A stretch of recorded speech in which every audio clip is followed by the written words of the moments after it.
Hello hello, ये है video number 76 जब अपन पढ़ रहे हैं ego is the enemy. Let's start. ये चैप्टर का नाम है फाइट क्लब मोमेंट्स। एमिली जोला का कोट है, उससे चालू करते हैं। If you shut up truth and bury it under the ground, it will but grow and gather to itself such explosive power that the day it bursts out through, it will blow up everything in its way। तो Emily जोला का coat है कि अगर आप सच्चाई को बंद कर दो, उसका मुंह बंद कर दो सच्चाई का, और उसको ज़मीन के अंदर कितना भी नीचे दफना दो, धीरे धीरे वो ग्रो होते रहेगा, वो सच्चाई बड़ा होते रहेगा और एक दिन इतना ज़्यादा पावर जनरेट करेगा कि जब वो ब्लास्ट होगा, ज़मीन से बाहर निकलेगा, तो फिर जितना भी होगा पूरे आसमान को वो जला के राख कर देगा। ऐसा तो इतना पावर होता है सच के अंदर। There is hardly the space to list all the successful people who have hit rock bottom। तो इतना स्पेस भी नहीं है अपने पास कि अपन लिस्ट बना सके कि कितने लोग ने रॉक बॉटम को हिट किया है, कितने लोग फेल हुए, कितने लोग जो सोच रहे थे कि ऐसा नहीं होना चाहिए, नहीं होना चाहिए, नहीं होना चाहिए, नहीं होना चाहिए, नहीं होना चाहिए, वही हो गया। ऐसे इन्यूमरेबल लोग हैं, तो लोगों का लिस्ट कभी खत्म ही नहीं होगा। The notion everyone experiences jarring perspective altering moments is almost a cliche। That doesn't mean it isn't true। तो सब लोग बोलते हैं कि हम लोग को एक बकवास एक्सपीरियंस होता है, हम लोग फेल हो गए, ऐसा वैसा ऐसा वैसा। और अगर कोई बोलता भी है कि मैं तो हमेशा सक्सेसफुल हूँ, कभी फेलियर को टेस्ट किया ही नहीं, तो वो झूठ बोल रहे हैं। जेकी राउलिंग, जो बहुत फेमस बुक सीरीज, कौन सा, हैरी पॉटर, वो बुक सीरीज की ऑथर है।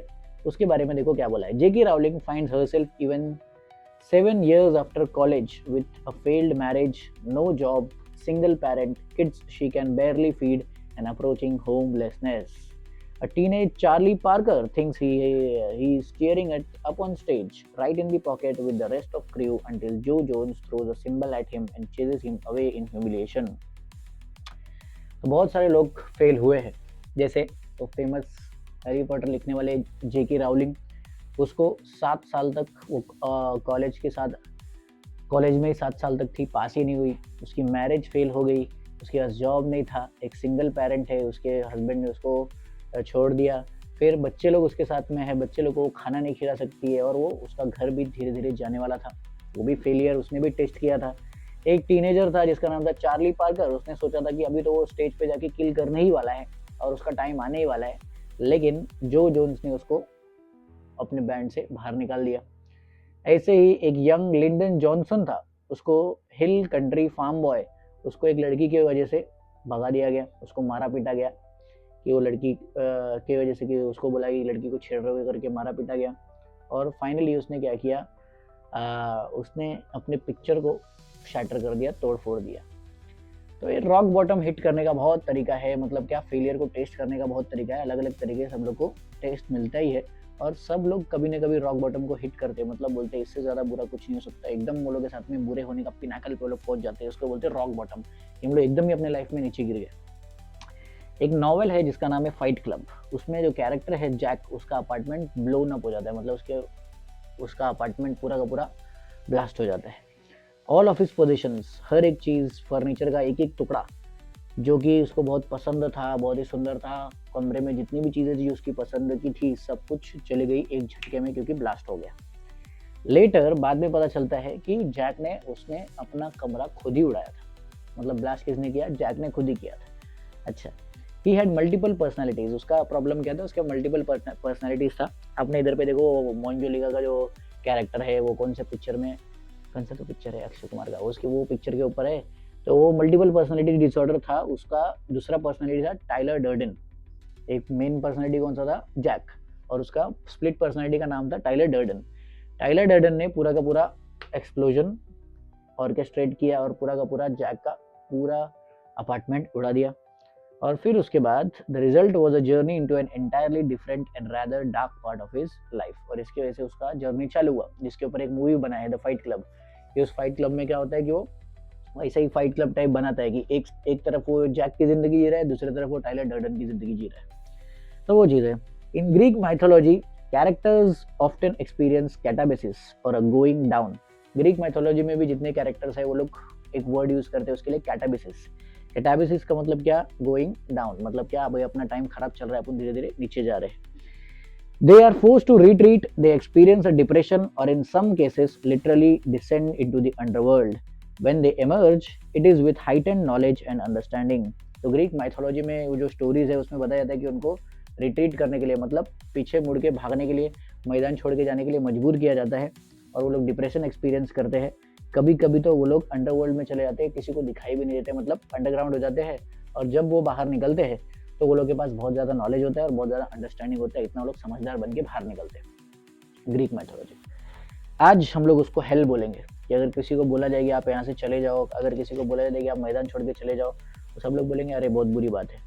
माने ना occasion we all spend some time there, और सब लोग, अपन सबको कभी ना कभी ऐसा टाइम फेस करने को मिलता ही है कि अपना टाइम खराब चल रहा है, अपने को कुछ भी अच्छा नहीं लग रहा है, अपने से कोई भी रिजल्ट निकल के नहीं आ रहा है, तो वो देखने को मिलता ही है। We surround ourselves with bullshit, फिर हम लोग अपने आप को गलत गलत चीज़ों से, बकवास बकवास चीज़ों से सराउंड कर लेते हैं, अपन अपने आप को डिस्ट्रैक्ट करना चालू करते हैं कुछ ना कुछ चीज़ों से, और फिर उसके बाद जो चीज़ें हमको पसंद आती है उससे हम लोग और अपने आप को झूठ से घेरे लगते हैं, जो ज़रूरी है, जो काम करना ज़रूरी है वो अपन नहीं करते, तो वो प्रॉब्लम वाली बात है। हम ऐसे इंसान बन जाते हैं, we become people we shouldn't become and engage in destructive awful behaviours. अपन वो इंसान बन जाते हैं जब अपने को रॉक बॉटम हिट करने को मिलता है, तो अपन वो काम करने को लग जाते हैं जब अपन डिस्ट्रक्टिव बन जाते हैं, मतलब क्या अपने खुद की वाट लगाना चालू कर देते हैं और ऐसा ऐसा बिहेवियर करने लगते हैं जो बहुत बकवास होता है। ये अनहेल्दी और ईगो ड्रिवन स्टेट जो है वो धीरे धीरे हार्ड होते जाती है और कभी कभी परमानेंट बन जाती है। इंसान के अंदर वो चीज़ आ ही जाता है कि बाबा अब मेरे को कुछ भी अच्छा करना नहीं, अपने आप को खाली डिस्ट्रॉय करना है, कभी कभी परमानेंट भी बन जाता है जब तक कैटाबिसिस अपने को फोर्स ना करे। कैटाबिसिस क्या है याद है कि नहीं, वो ग्रीक माइथोलॉजी में टर्म है कि वो लोग बोलते हैं कि आपको डाउन जाना पड़ेगा, वहाँ पे जाने के बाद फिर समझने के बाद फिर से नॉलेज के साथ में वापस आना पड़ेगा। अगर कैटाबिसिस अपने को बचाएगी नहीं तो फिर अपन वही चीज़ में फंस जाएंगे, डिस्ट्रैक्शन, अपने सेल्फ डिस्ट्रक्शन, इसमें फंस जाएंगे। ड्यूरिस ड्यूरा फ्रैंगुंटूर, hard things are broken by hard things. जो ड्यूरिस ड्यूरा फ्रैंगुंटूर करके एक फ्रेज है जिसका मतलब क्या है, hard things are broken by hard things. मतलब क्या, अगर सिचुएशन खराब चल रही है तो अपने को और सिचुएशन को खराब करना पड़ेगा, तभी जाके वो चीज़ आगे बढ़ सकती है। मतलब क्या समझो, अपन वीक फील कर रहे हैं तो अपने बॉडी को अपने को और तोड़ना पड़ेगा एक्सरसाइज करके, तब जाके अपन स्ट्रॉन्ग बनेंगे, नहीं तो अपन वीक के वीक ही रहेंगे। वही सही चलने वाला है, इसके लिए वो बोला है ड्यूरिस ड्यूरा फ्रैंगुंटूर, hard things are broken by hard things. The bigger the ego the harder the fall, जितना बड़ा ईगो रहेगा उतना ज़्यादा और अपन नीचे मुंह के बल गिरेंगे। It would be nice if it didn't have to be that way. It would nicely be nudged to correct our ways if a quiet admonishment was what it took to shoo away illusions. If we could manage to circumvent ego on our own, तो बहुत अच्छी बात होती है अगर अपन ego को खुद जीत सकते थे। बहुत अच्छी बात होती है कि अपन ऐसा उसको, जैसे कोई अगर परेशान कर रहा है, अगर डॉग अपने को परेशान कर उसको बोलते शू करके भगा देते अपन, ऐसे ईगो को भी भगा सकते अगर, तो बहुत अच्छी बात होती। लेकिन ऐसा होता नहीं है, ईगो को अपन डायरेक्ट ऐसा नहीं भगा सकते। But it is not just so. The revered William A. Sutton observed some 120 years ago that we cannot be humble except enduring humiliation. तो एक रेवरेंट है, जो रेवरेंट मतलब जो चर्च में रहते हैं, वो उन्होंने बताया था, ऑब्जर्व किया था 120 साल पहले उन्होंने ऑब्जर्व किया था कि जब तक अपने को ह्यूमिलिएशन फेस करने को नहीं मिलेगा तब तक अपन हम्बल बन ही नहीं सकते। बात खत्म हो गया। मतलब क्या, बेइज्जती जब तक फील नहीं होगी तब तक हम लोग हम्बल, तब तक हम लोग विनम्र बन नहीं सकते। ऐसा 120 साल पहले किसने, विलियम ए सटन ने ऑब्जर्व किया था।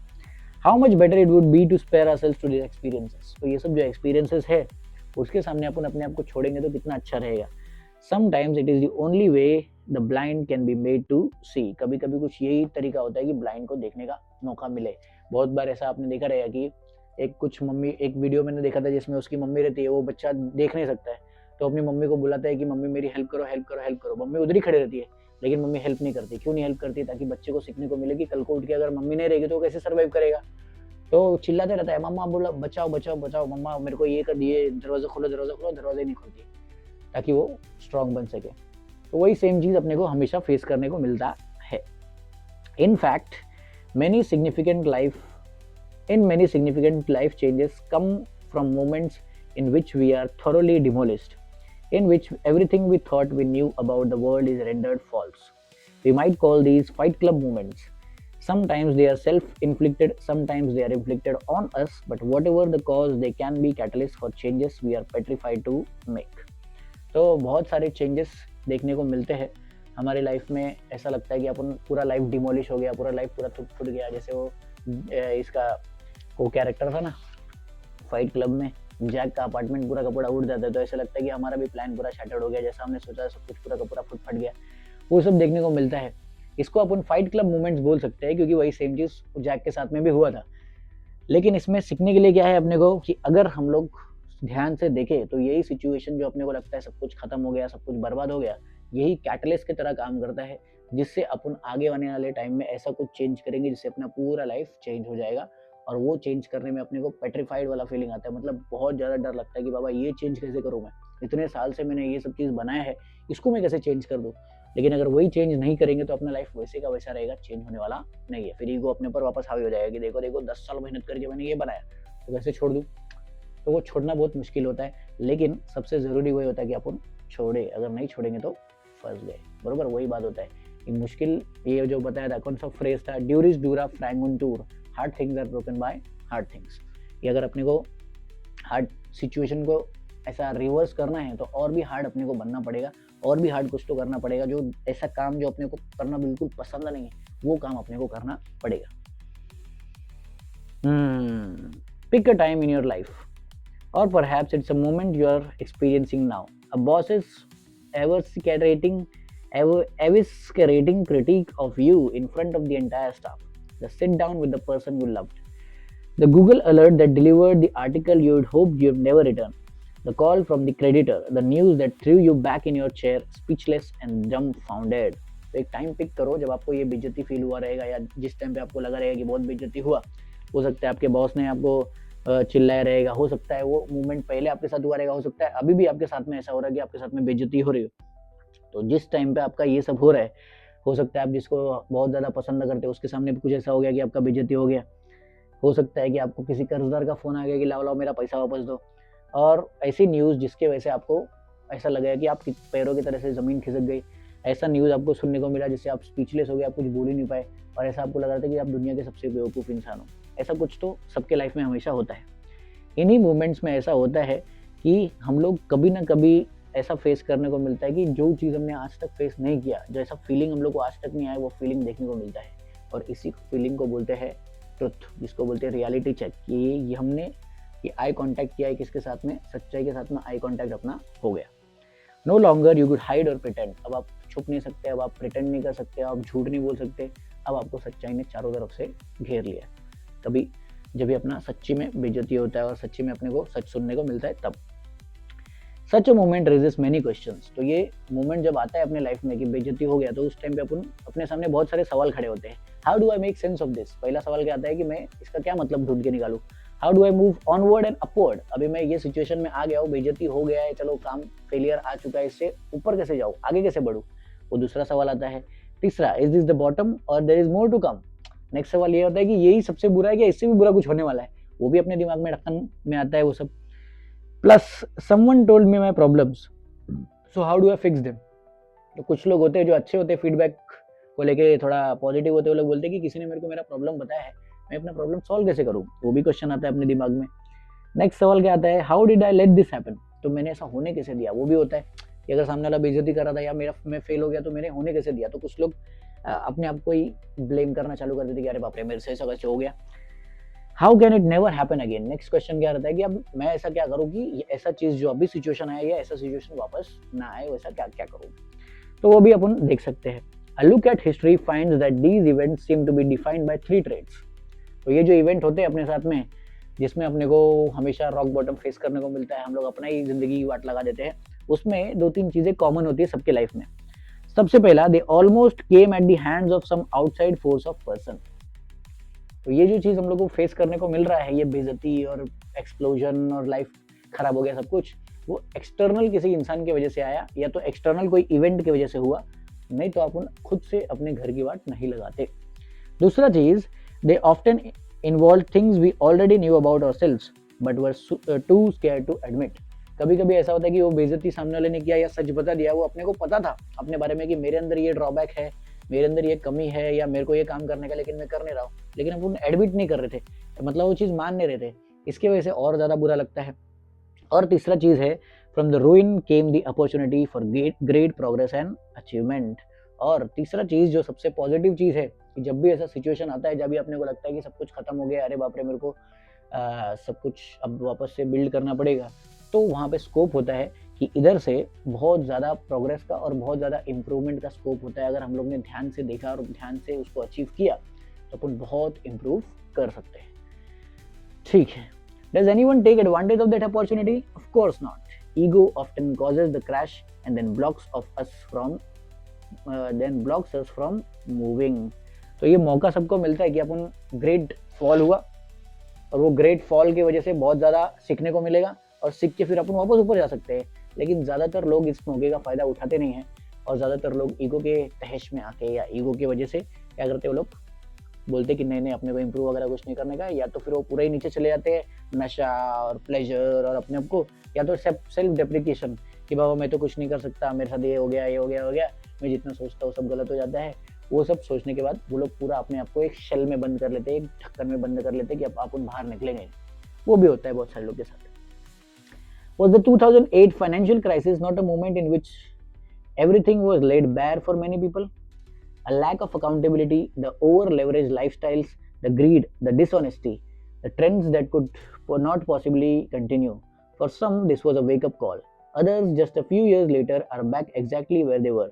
For them, it will be worse next time. 2008 में एक फाइनेंशियल क्राइसिस आया था। उस टाइम पे भी ऐसा सिचुएशन बहुत सारे लोगों को देखने को मिला था कि लोग के जिंदगी भर का कमाई वो लोग ने स्टॉक मार्केट में डाल दिया और वो पूरा का पूरा पैसा डूब गया।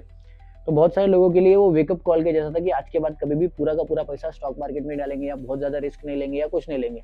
लेकिन कुछ लोग ऐसे भी थे जिसके लिए वो रोज की बात थी। उन्होंने बोला क्या है ये तो हम लोग देखते रहते, रोज मार्केट ऊपर जाता है नीचे जाता है, ऊपर जाता है नीचे जाता है। और बहुत लोग ये भी मानते थे कि मार्केट अभी इससे भी और बुरा नीचे गिरेगा, ये तो कुछ नहीं है, आप ग्रेट डिप्रेशन बोल रहे हो, इससे भी बकवास होने वाला मार्केट, ऐसा भी बहुत लोग बोलते। तो अप्रोच की बात रहती है। अर्नेस्ट हेमिंगवे एक आदमी था, उसने बोला था उसका खुद का रॉक बॉटम रियलाइजेशन था जब वो यंग था। उस टाइम पे उसने एक बुक लिखा जब उसका ये टाइम चल रहा था, मतलब खराब टाइम चल रहा था। उसने लिखा अ फेयरवेल टू आर्म्स। उस बुक में उसने क्या लिखा, the world breaks everyone and afterward many are strong at the broken places but those that will not break it kills. तो दुनिया हमको बहुत तरीके से तोड़ती है और वो लोग उसके आगे अगर पहुंच गए, जो लोग टूटे वो लोग उसके आगे पहुंच गए तो वो लोग बहुत ज़्यादा स्ट्रांग बनते हैं और बहुत ज़्यादा आगे बढ़ते हैं। लेकिन अगर दुनिया ने आपको तोड़ा नहीं हो तो समझ जाओ दुनिया आपको सीधा मारने वाली, किल्स। तो वैसा उसने बोला। किसने बोला? Ernest Hemingway. The world can show you the truth but no one can force you to accept it. दुनिया आपको सच्चाई दिखा सकती है लेकिन कोई भी आपको सच्चाई एक्सेप्ट करने के लिए फोर्स करेगा नहीं, बस दिखाएंगे देखो देखो ये आपका सच्चाई है। अगर आपने मान के उसको एक्सेप्ट करके चेंज कर लिया आगे जाएंगे, नहीं माना और फिर डिल्यूजन में जाके रहना चालू कर दिया तो आज नहीं तो कल सीधा सीधा मार्केट से बाहर हो जाएंगे। The 12 step groups, almost all the steps are about suppressing the ego and clearing out the entitlements and baggage and wreckage that has been accumulated so that you might see what's left when all of that is stripped away and the real you is left। तो 12 step groups है और वो 12 के 12 step groups में जितने भी steps है उसमें बताया गया कि आप ईगो को सप्रेस कैसे कर सकते हो, ईगो को अपन जीत कैसे सकते हैं। और वो ईगो को जीतने के चक्कर में अपन क्या करेंगे, ईगो को ऐसा हरा देंगे कि हम लोग क्या कर सकते हैं, आने वाले टाइम में कितना भी बड़ा फेलियर आने दो, आने वाले टाइम में कितना भी बड़ा सक्सेस भी आने दो, तो अपन बच के रह सकते हैं। लेकिन अगर हमको ये ईगो को हराना है तो फिर अपने आप को, अपने ऊपर जितना लेयर लगाए, अपने ऊपर जितना एंटाइटलमेंट लगाए वो सब हटाना पड़ेगा, तभी जाके जो अपना असली पर्सनैलिटी है वो बाहर निकलेगा, तभी अपन ईगो से लड़ सकते हैं, नहीं तो नहीं। It is always so tempting to turn that old friend denial which is your ego refusing to believe that what you don't like could be true। तो बहुत ज़्यादा टेम्पटिंग लगता है कि वो ओल्ड फ्रेंड डिनायल, कि हम लोग अपने ईगो को बोल देंगे कि जो हमको पसंद नहीं है, हमारा ईगो खुद ही बोलता है कि जो अपने को पसंद नहीं है वो अच्छा नहीं है, वो सच नहीं है, ऐसे सामने से अपने को देखने को मिल जाता है।